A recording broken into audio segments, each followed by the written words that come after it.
Sri Lankan test പരമ്പര ആവേശകരമായി പുരോഗമിക്കുകയാണ്. ആദ്യ മത്സരത്തിൽ 165 റൺസിന്റെ വമ്പൻ ജയമാണ് ഇന്ത്യ നേടിയെടുത്തത്. ആതിഥേയരായ ശ്രീലങ്കയെ ബാറ്റ് കൊണ്ടും പന്ത് കൊണ്ടും ഇന്ത്യ വരിഞ്ഞു മുറുക്കുകയും ചെയ്തു എന്ന് നമുക്ക് കൃത്യമായി പറയാൻ സാധിക്കും. ഇന്ത്യ 2 മത്സര പരമ്പരയിൽ മുന്നിലെത്തിയിരിക്കുകയാണ്. രണ്ടാം ടെസ്റ്റിൽ സമനില കൊണ്ടുപോലും പരമ്പര ഉറപ്പിക്കാൻ ഇന്ത്യക്കാകും. എന്നാൽ ഇന്ത്യയുടെ വിജയത്തിനിടയിൽ പ്രധാനപ്പെട്ട പല താരങ്ങളുടെയും പ്രകടനം നിരാശപ്പെടുത്തിയിരുന്നു. ഇതിൽ ക്യാപ്റ്റൻ ശുഭ്മൻ ഗില്ലിന്റെ പ്രകടനമാണ് എടുത്തു പറയേണ്ടത്. ലോക ടെസ്റ്റ് ചാമ്പ്യൻഷിപ്പിൽ മികച്ച പ്രകടനത്തോടെയാണ് ഗില്ല് മുന്നോട്ട് പോകുന്നത്. എന്നാൽ ശ്രീലങ്കയ്ക്കെതിരായ ആദ്യ ടെസ്റ്റിൽ ഗില്ലിന് കാര്യമായ പ്രകടനം നടത്താനായിരുന്നില്ല.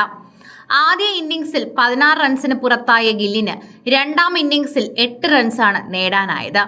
2 ഇന്നിംഗ്സിലും ശ്രീലങ്കൻ സ്പിന്നറായ പ്രഭാ ജയസൂര്യയാണ് ഗില്ലിനെ പുറത്താക്കിയത്. സ്പിന്നിനെതിരെ ഗില്ലിന് അല്പം പ്രതിസന്ധി നേരിടുന്നതും കാണാൻ സാധിക്കുന്നുണ്ട്.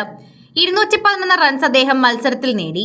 മധ്യനിരയിൽ ഋഷഭ് പന്തും ധ്രുവ് കൂടുതൽ മികവ് കാട്ടാൻ സാധിക്കേണ്ടതായുണ്ട്. ഗില്ലിനെ കുറിച്ച് പറയുമ്പോൾ ഇപ്പോൾ വൈറലായിരിക്കുന്നതും ഇതേ കാര്യങ്ങൾ തന്നെയാണ്. നെറ്റ്സൽ പന്തറിന് സ്പിന്നർമാർ കടന്നാക്രമിക്കുന്ന ഗില്ലിനെ കാണാനായി തുടർച്ചയായി സ്പിന്നർമാരെ സിക്സർ പറത്തിയാണ് ഗില്ല് ശ്രമിച്ചത്.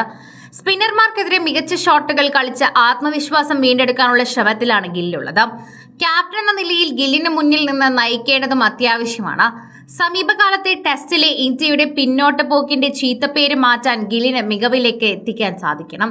അതുകൊണ്ട് തന്നെ കഠിന പരിശീലനത്തിലാണ് ഇന്ത്യൻ ക്യാപ്റ്റൻ ഉള്ളത്. ഇന്ത്യക്ക് രണ്ടാം മത്സരത്തിൽ സമനില നേടിയാലും പരമ്പര നേടാനാകുമെന്നതിൽ ജയം അഭിമാന പ്രശ്നമാണെന്ന് പറയാം. ശ്രീലങ്കയിൽ ടെസ്റ്റ് പരമ്പര തൂത്തുവാരി ജയിച്ചാൽ ക്യാപ്റ്റൻ എന്ന നിലയിൽ ശുഭ്മൻ ഗില്ലിന് പരിശീലനം എന്ന നിലയിൽ ഗൗതം ഗംഭീറിനും അത് വലിയ കരുത്തായിരിക്കും. അതുകൊണ്ട് തന്നെ ഗൗതം ഗംഭീർ ഗില്ലിന്റെ കാര്യങ്ങളിലേക്ക് തന്നെയാണ് കൂടുതലും നോക്കിയിരിക്കുന്നത് എന്ന് കൂടി പറയാം. ഗില്ലിന്റെ പ്രത്യേകത എന്നത് ഇത്തരം ഷോട്ടുകൾ പായിക്കുക എന്ന് തന്നെയാണ്. എന്നാൽ സഞ്ജുവിനെ കൊണ്ട് കഴിയുന്ന ചില കാര്യങ്ങളുണ്ട്. അത് സാധിക്കാതെ പോകുമ്പോഴാണ് എല്ലാവർക്കും പ്രശ്നമാകുന്നത്. ഗില്ലൊരു നല്ല താരം തന്നെയാണ്. സഞ്ജുവിന് പകരമായി കൊണ്ടുവയ്ക്കാൻ പറ്റുന്ന ഒരു താരം തന്നെയാണ്. എന്നാൽ പലർക്കും പല സ്പെഷ്യാലിറ്റിയാണുള്ളത്. പലർക്കും പല കാര്യങ്ങളാണ് പറയാനുള്ളത്.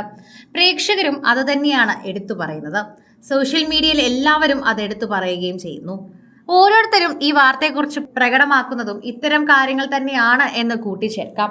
ആരാധകരെല്ലാവരും വളരെയധികം സ്നേഹത്തോടെയാണ് സംസാരിക്കുകയും ചെയ്യുന്നത്. പ്രേക്ഷകർക്ക് അത് വളരെയധികം നന്നായി അറിയുകയും ചെയ്യുന്നു എന്നുകൂടി കൂട്ടിച്ചേർക്കുന്നു. സഞ്ജുവിനെ കുറിച്ചുള്ള വാർത്തകൾ വരുമ്പോൾ ഇപ്പോൾ പ്രധാനമായും ഗില്ലായിരിക്കുമോ സഞ്ജു ആയിരിക്കുമോ എന്നുള്ള ചോദ്യത്തിനാണ് എല്ലാവരും ആദ്യം ഉത്തരം കണ്ടുപിടിക്കേണ്ടത്. അത് തന്നെയാണ് കൃത്യമായി എല്ലാവരും ഏറ്റെടുക്കുകയും ചെയ്യുന്നത്.